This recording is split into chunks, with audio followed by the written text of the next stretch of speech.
Olá, turminha do segundo ano do ensino médio, tudo bem com vocês? Então vamos lá, gente. Hoje a gente vai falar um pouquinho sobre aqui as leis da reflexão e sobre espelhos planos. Então vamos começar da seguinte maneira. Aqui eu fiz um desenho para vocês. Essa reta azul com os tracinhos aqui nas pontas, esta é a minha representação mais usual de um espelho. E como ele está reto, nós podemos identificar que é um espelho plano. Se fosse um espelho côncavo ou convexo, ele teria aqui alguma curvatura. Bom, os lados onde eu tenho esses tracinhos são os lados não espelhados. Significa que a parte espelhada está voltada aqui para cima, né? Para a parte superior da minha folha. O que mais eu tenho aqui? Eu tenho R. Esse R, vocês podem perceber pelo símbolo que eu usei, ele é o raio emitido de luz. Então eu posso pensar que aqui nesse cantinho eu tenho uma fonte primária de luz que está emitindo um raio de luz. Esse meu raio de luz, ele vai fazer o trajeto sempre em linha reta, como nós já vimos, e vai atingir o espelho. Logo após, esse raio vai ser refletido no R', tá? Então é muito comum a gente usar essas terminologias. Uma letra para o raio, a mesma letra linha para este raio quando ele é refletido. E tem mais um elemento que eu uso aqui no meu desenho, que é essa reta N, que se chama reta normal.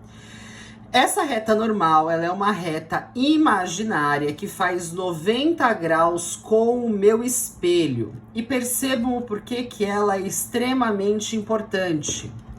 O ângulo que o meu raio faz com a minha normal ao atingir o meu espelho, então esse ângulo que eu chamei de θ, é exatamente o mesmo de quando esse raio é refletido. Então, o ângulo quando o raio entra no espelho com a normal é exatamente o mesmo ângulo que eu tenho entre a normal e esse mesmo raio refletido. Ou, que eu escrevi aqui embaixo de uma maneira mais formal, o ângulo de incidência, né? Este primeiro aqui do raio emitido é igual ao ângulo de reflexão. Então, o raio que forma no refletido. Essa é a primeira grande lei da reflexão. Eu tenho aqui ângulos iguais, o que causa uma simetria entre os meus raios. Tudo bem? Bom, a outra grande lei da minha reflexão é que tanto o raio refletido, o raio emitido, o raio refletido e a minha reta normal, eles são coplanares, ou seja, geometricamente, pensando aí no tridimensional, no espaço, essas três representações que eu fiz estão exatamente no mesmo plano. Estou pensando num plano só, contendo os três. Tudo bem? Muito bem, vamos dar prosseguimento. Aqui a gente vai ver um pouquinho sobre a formação de uma imagem. E nesse primeiro momento a gente vai ver uma imagem que seja um único ponto. Não estou vendo corpos extensos. Então aqui eu tenho o meu espelho com a parte espelhada voltada para a esquerda e aqui o meu objeto, que é o ponto X. Deste ponto X estão sendo emitidos ou refletidos, não importa, vários raios para todas as direções. Então vocês têm que imaginar que esses que eu representei aqui são alguns de uma infinidade de raios que estão sendo aqui emitidos ou refletidos do ponto X. Muito bem. Desse ponto X, vamos começar a olhar para esse primeiro raio aqui. Este primeiro raio, ele é emitido pelo ponto X, ele atinge o espelho e ele é refletido. Aqui não está o desenho, mas eu poderia muito bem desenhar a minha reta normal, perpendicular ao meu espelho, importantíssimo, a reta normal é perpendicular ao espelho. A simetria dos ângulos aqui a gente sempre tem. O que é importante? Se eu pegar o raio refletido, esse segundo raio, e eu fizer a ampliação dele para trás do espelho, vai ser assim que eu vou conseguir a minha imagem, tudo bem? Então aqui, lembrem-se, quando a gente olha para um espelho, a gente tem a sensação de profundidade nesse espelho. Para eu conseguir descobrir aonde essa minha imagem está projetada, eu vou fazer a continuação aqui para trás do espelho dos meus raios refletidos. A mesma coisa nesse segundo raio, que está vindo por este caminho aqui. Ele vai atingir o espelho e vai refletir. Poderia ter a reta normal, os ângulos normalmente, mas o importante aqui, pega e continua esse raio, o refletido. No ponto em que essas duas continuações se interceptarem, eu vou ter a formação da minha imagem.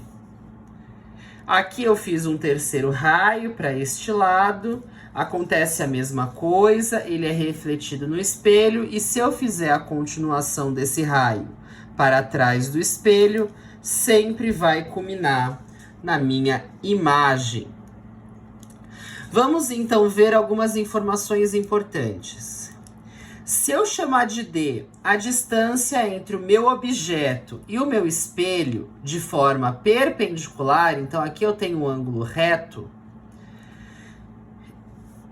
e chamar de D' o espaço, né, a distância entre o meu espelho e a imagem projetada, sempre com um ângulo reto, essas duas distâncias são iguais, que é o que eu escrevi aqui, ó. O que está querendo dizer isso, gente? A distância entre o objeto e o espelho é a mesma distância entre o espelho e a imagem, porque estamos falando de um espelho plano. Então eu vou repetir para que vocês anotem. A distância entre o objeto e o espelho é exatamente a mesma do que o espelho e a imagem. Lembrando que essa distância, olha, importantíssimo aqui, a minha segunda observação. Essa distância, ela é perpendicular, forma 90 graus com o meu espelho. E eu tenho mais uma informação importantíssima. A formação dessa imagem não depende da posição do observador. Então eu posso ter um observador aqui, aqui, aqui, aqui, aqui, aqui, em qualquer lugar. A formação da minha imagem, ela sempre será a mesma, não importa aonde esteja o meu observador. Ah, mas por que às vezes a gente enxerga algumas coisas no espelho e às vezes não? Bom, a gente vai ver isso na próxima aula, que é sobre campo de visão de um observador no espelho. Mas isso a gente vê na próxima aula. O que é importante aqui? Ah, tá pedindo para fazer a projeção da imagem no espelho com base no observador. É só fazer a projeção da imagem. O observador não vai interferir nessa projeção. Ele pode ser desconsiderado. E essa minha imagem, esse que eu chamei de X', o objeto X', que é a imagem do X, ela é virtual. Por que ela é virtual? Porque ela é feita, ela é produzida através da continuação dos raios refletidos. Se a gente lembrar, quando a gente viu as câmaras escuras, era uma imagem real, porque os próprios raios formavam a imagem. Aqui eu tenho um raio refletido, que é continuado. Eu vou continuar esse raio até atingir a imagem, o que torna ela uma imagem virtual. Ela é uma imagem direita e simétrica, ou seja, ela não está de ponta cabeça e, além disso, a direita continua sendo a direita e a esquerda continua sendo a esquerda. Ela é simétrica. A última informação importantíssima desse X é que tem exatamente o mesmo tamanho. Não há distorções. Então vamos repetir aqui algumas informações. É virtual, porque é produzida pela continuação do raio refletido. Ela é direita, ela não está de ponta cabeça. Ela é simétrica, o que é direita continua sendo direita. E ela tem exatamente o mesmo tamanho. Todas essas informações a gente pode ver um pouquinho melhor nesse outro exemplo, aonde a minha imagem não é mais um ponto, e sim um corpo extenso, que aqui eu escolhi que fosse uma seta. Então aqui eu tenho meu espelho com a parte espelhada voltada para cima e aqui uma seta que é o meu objeto. De cada ponto desse corpo extenso vão partir infinitos raios de luz, mas ficaria difícil de trabalhar com tanta informação. Então eu escolho as duas pontas dele, e dessas duas pontas vão partir 2 raios de luz. Então olhem primeiro para esta ponta. Desta ponta parte um raio de luz para baixo, ele bate no meu espelho e ele retorna para cima. Aqui é um raio de luz perpendicular, tá, gente? Eu vou fazer a continuação do refletido para chegar nesse ponto. A mesma coisa aqui, eu vou ter um raio com uma angulação agora um pouco maior. Vai acontecer um raio refletido e pela continuação dele, eu acho o primeiro ponto da minha seta. Lembrando que aqui, gente, a hora que eu desenho uma normal, eu tenho uma simetria entre os ângulos. Desse lado é a mesma coisa. Um raio, vou continuar o refletido daqui. O outro raio, vou continuar o refletido, vai daqui. Posso fazer o desenho da minha imagem. Importante, vamos rever os conceitos. Ela é virtual. Ela é feita pela continuação dos meus raios refletidos. Ela é direita. Você pode ver que eu não estou fazendo ela de ponta cabeça. Ela é simétrica. A setinha aponta para a esquerda, ela continua apontando para a esquerda. E ela tem o mesmo tamanho. Elas não vai alterar o tamanho.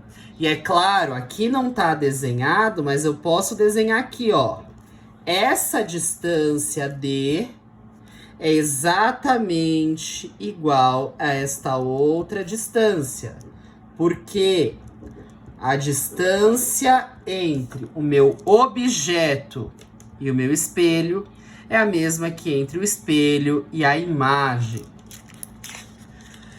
Bom, gente, para casa vocês vão ler para mim as páginas 20, 21, 22 e 23, que vai relembrar um pouco sobre o que é sombra, penumbra, os eclipses e as fases da lua, conteúdo de Fundamental 2. A gente vai discutir um pouco disso na próxima aula. Quero que vocês façam as anotações de vocês no caderno. Na próxima aula a gente discute sobre a leitura, refala um pouco sobre essa videoaula e continua para campo de visão e continua os nossos estudos em ótica. Gente, por hoje é só. Um grande beijo e bons estudos!